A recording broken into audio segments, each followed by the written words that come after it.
아멘. 오늘 이제 사사기 마지막 장입니다. 이스라엘 자손이 미스바에서 맹세하여 이르기를 우리 중에 누구든지 딸을 베냐민 사람의 아내로 주지 아니하리라 하였더라고 이렇게 이야기합니다. 이제 이 사사기에 대해서 마지막 에피소드인데 시대적인 배경이 마지막이 아니라 아마 이스라엘 백성들이 가나안 땅에 들어오고 난 뒤에 얼마 되지 않은 그래서 가나안 땅을 다 차지하지 못한 아직까지 빈 땅들이 있는 그런 상황입니다. 물론 사사기 시대에는 이스라엘 백성들이 차지하지 못한 땅들이 많았고 그리고 열왕기에 와서 다윗이 왕이 되고 난 이후에야 비로소 이제 블레셋과의 싸움도 끝나고 이스라엘 사람들이 가나안 땅을 다 차지하고 지경을 넓히는 이런 일들이 있었는데 이 지금 베냐민 지파와의 전쟁 그리고 또 다르게 보면 레위인의 첩사건이라고 이야기할 수 있는 이 사건이 지금 일어나고 있는 상황은 아마 전반기 이스라엘 사람들의 전반기였을 것으로 이렇게 생각이 됩니다. 이런 전반기적인 사사기의 결론 부분으로 이렇게 전반기의 이야기를 들고 나온 것은 이제 사사기를 최종적으로 결론 짓는 내용이 이스라엘 사람들이 얼마나 신속하게 변질되고 타락하였는지를 우리에게 보여주고 있는 것이죠. 사사기에 대하여는 두 가지 방편으로 이렇게 해석이 가능합니다. 하나는 사사기가 혼돈의식이고 실패의 역사라고 이렇게 보는 것입니다. 이스라엘 백성들이 여호수아의 영도하에서 가나안 땅에 진격해 들어왔지만 가나안 백성들을 몰아내지 못하고 오히려 가나안 문화를 받아들이고 우상을 받아들이는 바람에 혼란에 빠지고 실패하게 된 그런 역사가 사사기의 역사다 이렇게 보기도 하고요. 또 하나는 사사기를 부흥의 역사로 보기도 합니다. 이스라엘 백성이 아무리 하나님의 말씀을 불순종하고 죄악 가운데 있었어도 사사들이 하나님의 말씀을 가지고 일어섰을 때 이스라엘 가운데 큰 부흥의 역사가 일어났던 그런 부흥의 역사였다. 그렇게 해석하기도 합니다. 이스라엘 사람들은 마치 이 보물 위에 자리를 잡고 있는 보물 위에 있는 그런 민족이나 마찬가지였습니다. 가나안 땅만 보면 그야말로 하늘에서 비가 와야 농사가 되는 그런 열악한 땅이었다고 볼 수 있습니다. 그 땅은 기름진 땅이었는데 하나님께서 이른 비와 늦은 비를 적절하게 내려주시고 그리고 이슬을 풍성하게 내려주셔서 그걸로 농산물이 되는 그런 땅이었는데 만약에 비가 제때에 오지 않거나 이슬이 내리지 않게 되면 그러면 그야말로 살 수가 없는 그런 천수답과 같은 그런 땅이었습니다. 그런데 그런 풍성한 결실을 맺게 되는 비결이 뭐냐 하면 수리시설을 잘하는 것이 아니라 하나님의 말씀에 온전히 순종하고 믿음을 잘 지키고 10년 가운데 부흥이 일어나게 되면 그 땅은 풍성한 결실이 맺히고 주변의 어떤 공격자들도 어떤 이방인들도 이스라엘을 공격하지 못하고 혹시 공격한다 할지라도 이 이스라엘 백성들이 가볍게 무찌를 수 있도록 하나님께서 도우시고 힘주시고 지켜주시는 나라, 그 나라가 이스라엘 나라였었습니다. 그런데 보면 21장 마지막 절에 보면 25절에 보면 그때에 이스라엘의 왕이 없으므로 사람이 각기 자기의 소견에 옳은 대로 행하였더라. 이렇게 결론을 내고 있는데 이 앞에도 계속해서 나타나고 있는 이야기가 그 시대는 이스라엘의 왕이 없으므로 라고 이렇게 이야기합니다. 그리고 왕이 없기 때문에 어떻게 살아가느냐 하면 하나님께서 주신 말씀 붙들고 살아가야 하는데 자기 마음에 옳은 대로 행하였더라고 이렇게 이야기하고 있는 것이죠. 자기 마음에 옳은 대로 한다고 생각하니까 그러면 미혹되기가 얼마나 쉬운지 모릅니다. 우리가 중학교, 고등학교, 대학교를 이렇게 공부를 하면서 자라면서 가치관을 정립시켜 나가는 것이 정말 중요합니다. 배우면서 그 가치관이 제대로 정립되지 않으면 우리는 우리가 악한 마음을 품어도 그것이 악한 것인 줄 모르고 행하게 되는 것이죠.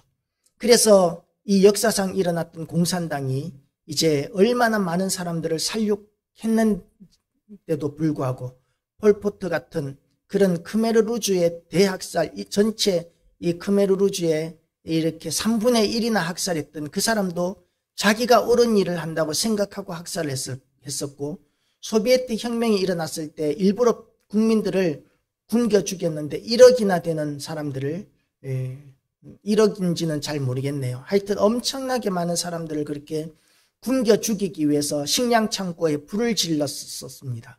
그리고 자기들의 말에 복종하는 자들에게만 양식을 분배했었는데, 이 사람들은 자기들이 행하는 것이 옳은 것이라고 여겨서 그 많은 사람들을 숙청하고 죽이고 굶겨 죽였던 것이죠.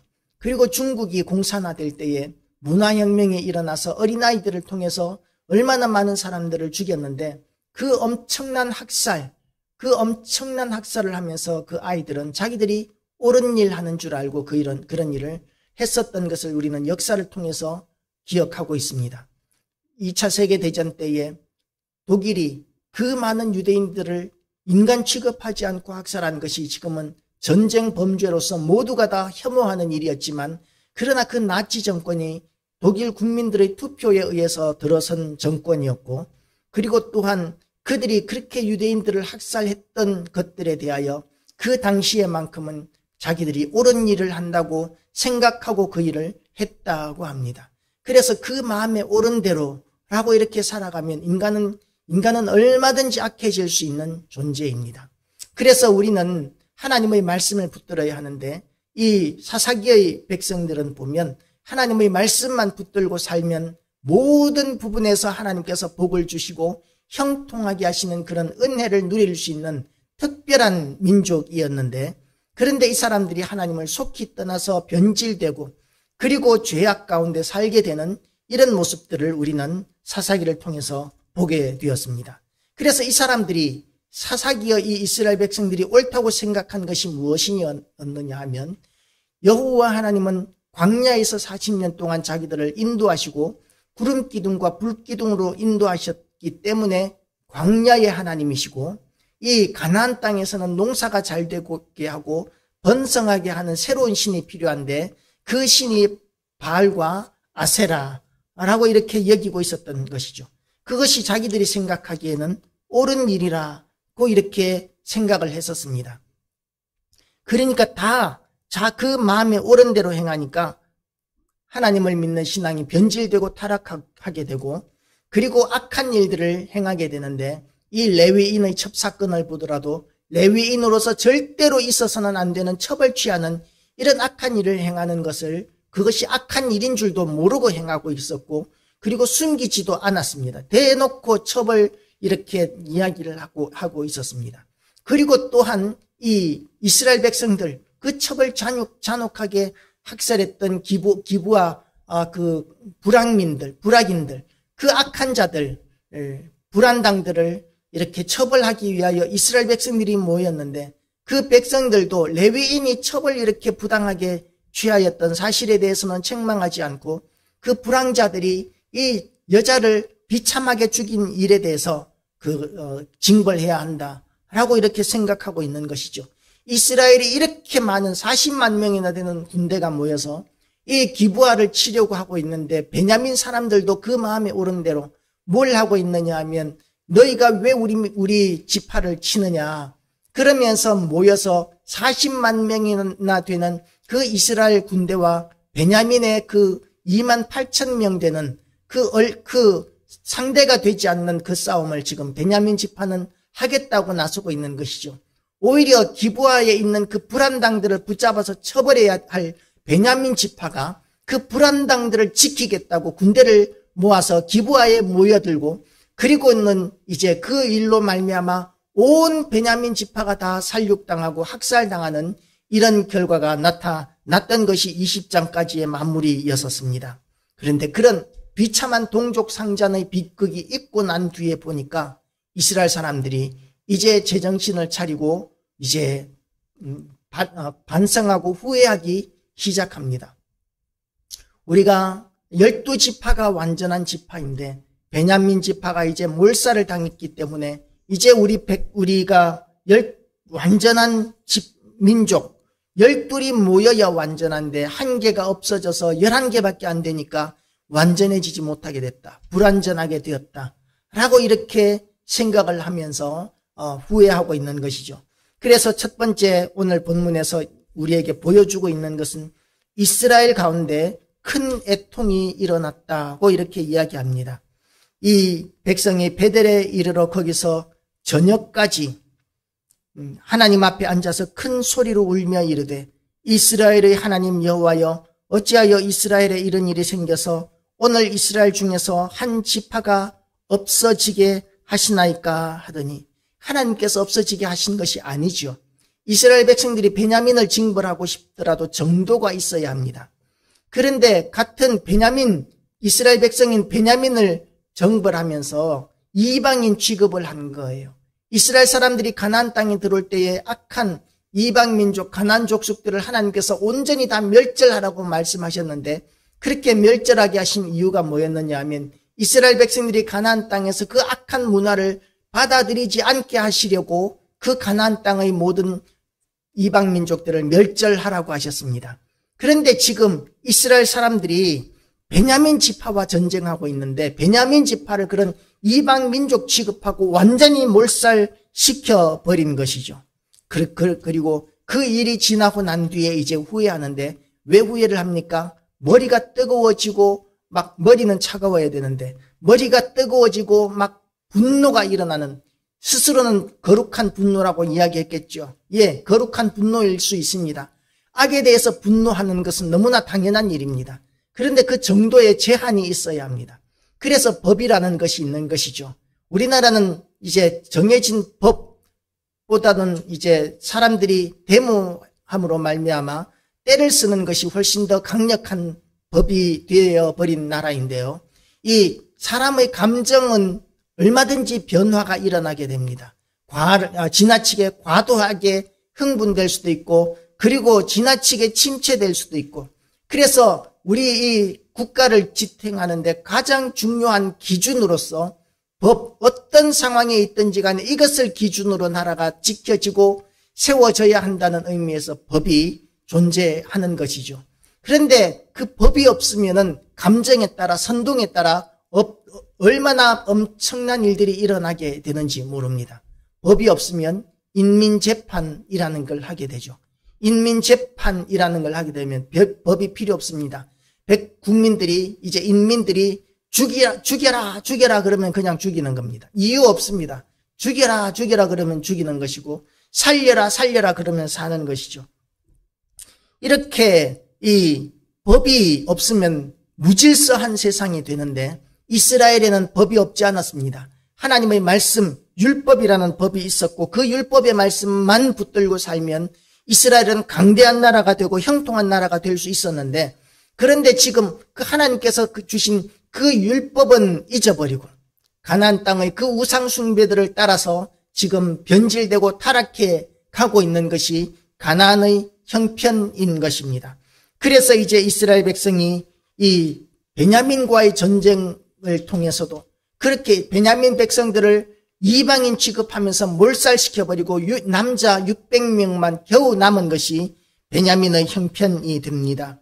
그러니까 이제 지나고 나서 보니까 우리가 지나쳤다 싶은 생각이 드는 것이죠. 할 것 다 해놓고 보니까 다 저질러 놓고 보니까 이제는 지나쳤다라는 생각이 들기 시작합니다. 어디까지 갔어야 옳았겠습니까? 군대끼리의 싸움에서 이제 한번 이겼으면 그러면 그걸로 멈추었었어야 합니다. 그리고는 베냐민 지파를 호되게 야단치고 이제는 회개하게 만들고 군대를 돌이켰었어야죠. 그런데 이 첫 번째, 두 번째 전쟁에서 이스라엘 백성들의 군대가 4만 명이나 베냐민 지파 군대에게 죽임을 당했습니다.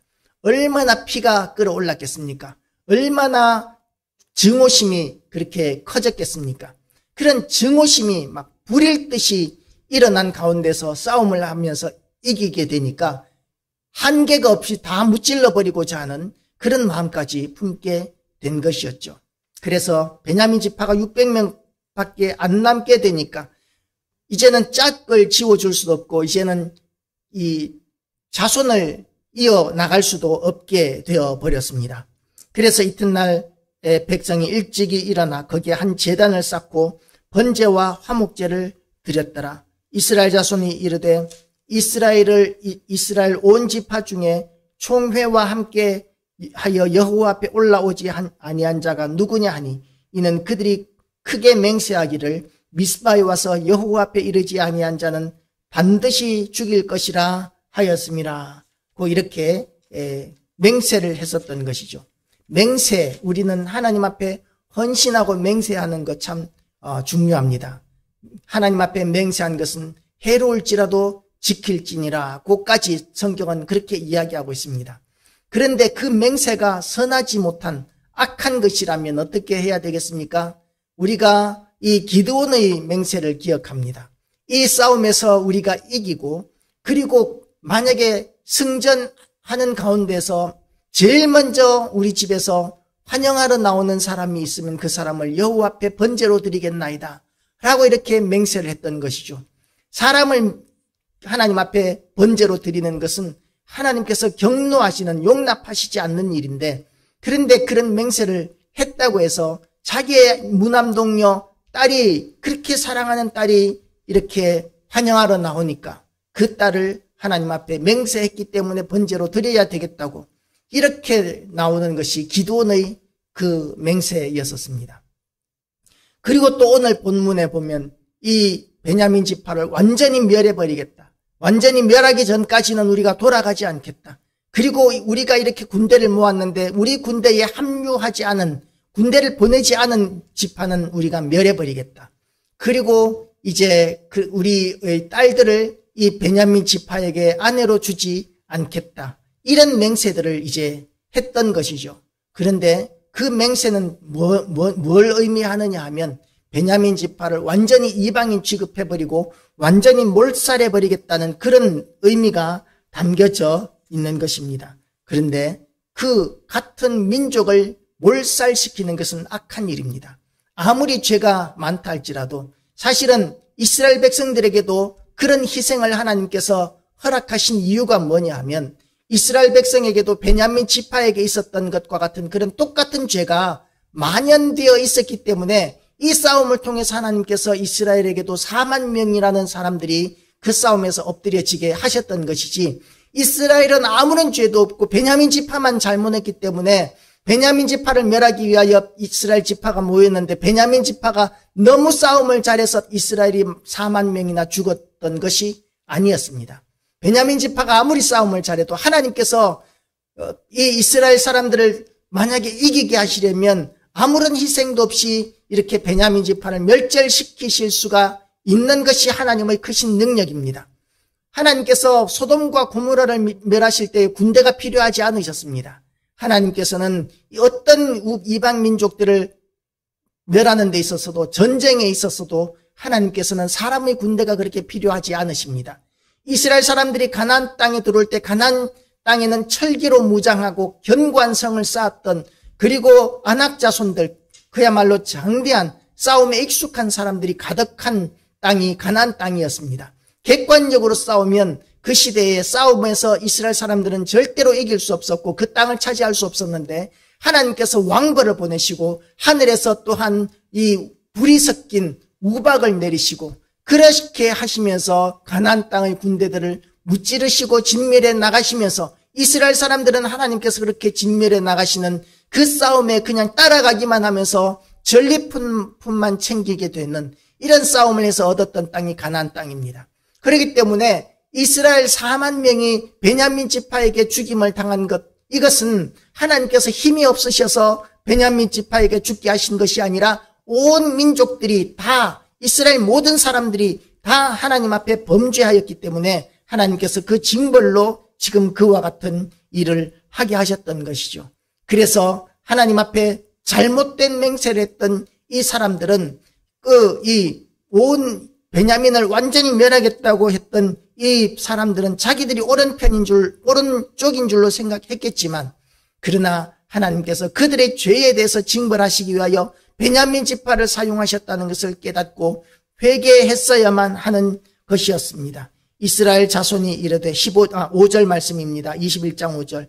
이스라엘 자손이 가로되 이스라엘 온 지파 중에 총회와 함께하여 여호와 앞에 올라오지 아니한 자가 누구뇨 하니 이는 그들이 크게 맹세하기를 미스바에 와서 여호와 앞에 이르지 아니한 자는 반드시 죽일 것이라 하였습니다. 이 맹세도 잘못된 맹세인 것이죠.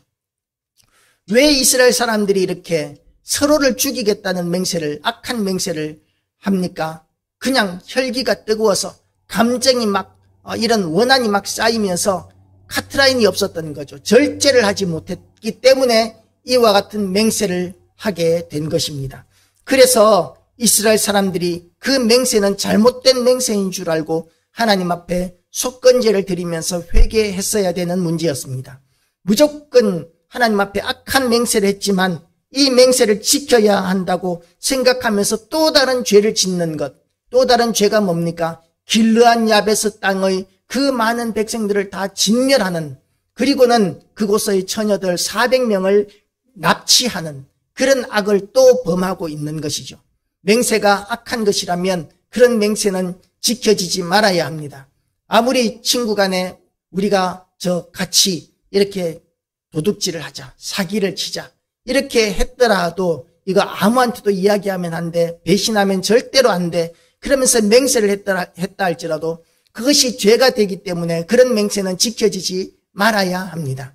그렇기 때문에 하나님 앞에 맹세했다 할지라도 그 맹세가 죄를 범하는 것이고 사람을 해치는 것이라면 그런 맹세는 절대로 지켜지지 말아야 하는데, 이스라엘 사람들은 하나님 앞에 행한 맹세였기 때문에 꼭 지켜야 한다는 그런 무지몽매한 태도를 가지고 있었죠. 그렇게 된 이유가 뭐였느냐 하면 그 마음에 옳은 대로, 그 시대는 왕이 없었으므로 그 마음에 옳은 대로 행하고 있다는 것을 우리에게 가르쳐주고 있습니다. 우리나라 같은 경우에는 오히려 그 상황이 이 반대의 상황이 많죠.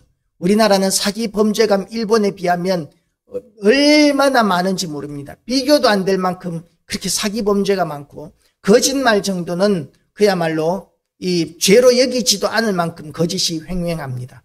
그래서 어떤 그 기업의 총수가 최근에 이렇게 그 기업이 이제 반도체를 이제 TSMC, 중국의 자유중국의 TSMC에서 구매를 하다가 이제는 삼성전자로 이렇게 반도체 구매 노선을 바꾼다라고 이렇게 하는 이야기가 있었는데 사실입니까? 물으니까 그 회사 총수가 뭐라고 이야기하느냐 하면 한국의 언론을 믿으시나요? 라고 이렇게 대답했다고 합니다. 우리나라가 얼마나 거짓이 많으면 언론이 하는 보도조차도 다른 나라에서 기업 총수가 한국 언론이 하는 말을 믿으시나요? 라고 이렇게 이야기할 정도로 우리나라가 이렇게 정직하지 않은 걸로 전 세계적으로 정평이 나 있는 것 같습니다. 우리는 말한 것을 지킬 줄 알아야 합니다. 어떤 정치인은 이런 이야기를 하는 걸 들은 적이 있습니다. 나는 평생 동안 거짓말 한 적이 없다. 다만 약속한 것을 지키지 못한 때가 있었을 뿐이다. 그게 거짓말인 거예요. 내가 약속한 것을 지키지 못하는 것이 거짓말인 것이죠. 그런데 그런 것들을 거짓으로 여기지 않는 나라, 그런 나라가 우리나라입니다. 그래서 오늘 이 이스라엘 사람들이 맹세를 지키기 위해서 죄를 범하는 이런 정도는 이것은 악한 것이기 때문에 있어서는 안 되는 일이지만 우리는 하나님의 사람으로서 정직해야 한다는 그런 우리 민족의 거짓된 DNA를 완전히 벗어버리고 정직하고 거룩하신 그 하나님의 그 백성으로서의 순수성을 회복할 필요가 있습니다. 이렇게 잘못된 맹세를 집행하고 나니까 이제 이스라엘 백성들이 늦게서야 후회하고 베냐민을 회복시키기로 하는 것이죠. 이튿날 이렇게 이스라엘 사람들이 찾아오지 않은 이 총회에 모이지 않은 길르한 야베스가 오지 않았다는 것을 이제는 확인하고는 길르한 야베스까지 공격하기 위하여 1만 2천 명을 길르한 야베스로 보냅니다. 또다시 동족을 치는 것이죠. 그래서 이 길르한 야베스에 가서 남녀노소를 다 죽이고 처녀만 400명을 구해옵니다. 이 처녀 400명은 이제 베냐민 지파의 용사들과 결혼하게 되어 있는 것입니다. 그러면 이 처녀들은 온 가족이 다 죽고 아버지, 엄마, 그리고 오빠, 동생 다 죽고 자기만 살아서 이제 베냐민 지파에 시집 오게 되었는데 살아남아서 천만다행이다. 나 혼자 살아남고 내가 이렇게 시집 가게 되었으니까 너무 감사하다. 이러겠습니까? 평생 동안 그 감정에 형제간을 죽이고 가족을 죽인 그 원수된 일로 말미암아 시집 오게 된 이 일로 얼마나 한이 되고 얼마나 억울하겠습니까? 그 결혼이 행복할 수 있겠습니까? 그렇게 행복할 수 없는 결혼을 하게 되었을 것입니다. 그래서 우리는 생명에 관계된 맹세들은 다 깨어버려야 합니다. 그래서 우리는 사랑으로 무엇이든지 감당해야 되는 것이죠. 이슬람은 칼로 이렇게 포교를 합니다. 이슬람을 믿지 않는 사람들은 다 죽여도 괜찮은 것이 이슬람의 법입니다. 그런데 기독교는 어떻습니까? 믿지 않는 사람들을 살육하는 것이 아니라 그들을 힘껏 섬겨서 그들이 예수 그리스도의 사랑을 경험함으로 말미암아 하나님 앞에 돌아오게 하는 것이 그것이 교회의 모습이고 태도인 것이죠. 그래서 우리가 만약에 예수님을 믿지 않는 사람이라고 해서 그 사람들을 대적하고 미워하고 그들을 해친다면 그것은 거룩한 성도라고 이렇게 이야기할 수 없습니다. 하나님께서는 사랑으로만 세상을 섬기라고 말씀하십니다. 그리고 원수 갚는 것은 내게 맡기라, 하나님께 맡기라 하고 이렇게 말씀하고 계십니다. 우리가 원수 갚는 것이 옳지 않다는 것이죠. 그리고 하나님께서 원수 갚으시는 것이 훨씬 더 속 시원하게 갚아주시는 것입니다. 그래서 어떻게 되었습니까? 그 길르앗 야베스 사람들은 학살당하고 그리고 400명의 처녀만 살아남았습니다. 그런데 200명이 모자라요. 아직까지 200명의 처녀가 더 있어야 베냐민 지파 사람들이 이제 혼인을 하게 될 것 같으니까 이제 200명을 더 구하기 위하여 19절, 20절을 보면 21절을 보면 19절에서 21절을 보면 이렇게 이야기합니다. 또 가로되 보라 베델 북편 르보나 남편 베델에서 세겜으로 올라가는 큰 길 동편 실로에 매년 여호와의 절기가 있도다 하고 베냐민 자손에게 명하여 가로되 가서 포도원에 숨어 보다가 실로의 여자들이 무도하러 나오거든 너희는 포도원에서 나와서 실로의 딸 중에서 각각 그 아내로 붙들어 가지고 베냐민 땅으로 돌아가라. 이제 마지막 수단입니다. 살육하고 이 아내들 여자들을 빼앗는 이런 방법이 아니고 납치라는 방법을 사용한 것이죠. 처음에 길르앗 야베스에도 이렇게 완전히 살육하고 빼앗는 것이 아니라 이런 납치라는 방법이라도 사용했으면 차라리 이 길르앗 야베스 사람들을 학살하는 이런 일은 없을 수 있었지 않았겠습니까? 그런데 처음에는 이렇게 학살하는 방법으로 그렇게, 왜냐하면 자기들이 맹세했기 때문에, 그리고 그 맹세로 말미암아서 다 멸절시켜야 한다고만 무조건 생각하고 있었기 때문에, 그렇게 생각했던 이유가 뭐라고요? 그 시대에는 왕이 없었으므로. 왕이 왜 없습니까? 여호와 하나님이 왕이신데, 그리고 여호와 하나님께서 주신 법이 있는데 그 법대로만 행하면 되는데 그 법은 무시해버리고 그 마음에 옳은 대로 행하다가 보니까 베냐민 지파도 그렇게 학살해버리고 길르앗 야베스 사람도 학살해버리고, 그리고 또한 이 실로에서 여자들을 납치하는 그런 악한 죄들이 계속해서 이어지게 되는 것입니다. 이 악한 죄들, 베냐민 지파들의 악한 죄, 그 기브아 사람들의 그 악한 죄 못지않게 얼마나 많은 사람들을 죽였는데 이것이 작은 죄라고 할 수 있겠습니까? 그래서 우리는 하나님의 말씀으로 하나가 되어야 합니다. 하나님의 말씀이 기준입니다. 우리가 무엇을 기준으로 이 세상을 살아갑니까? 약삭 빨라야 한다, 눈치가 빨라야 한다, 지혜로워야 한다, 이렇게 우리가 세상에서 성공하기 위한 많은 조건들이 있지만, 그러나 우리가 이 땅을 살아가면서 후회하지 않기 위하여는 하나님의 말씀을 붙들고 그 말씀대로 살아가는 것이 가장 지혜롭고 실패 없는 선택이라는 것을 알고, 우리가 하나님을 우리의 왕으로 모시고 하나님께서 우리에게 주신 말씀을 우리를 인도하는 길로 알아서 그 말씀 붙들고 우리가 살아나는 부흥하는 교회, 부흥하는 성도, 부흥하는 나라 다 되시기를 주님의 이름으로 축복합니다. 기도하시겠습니다.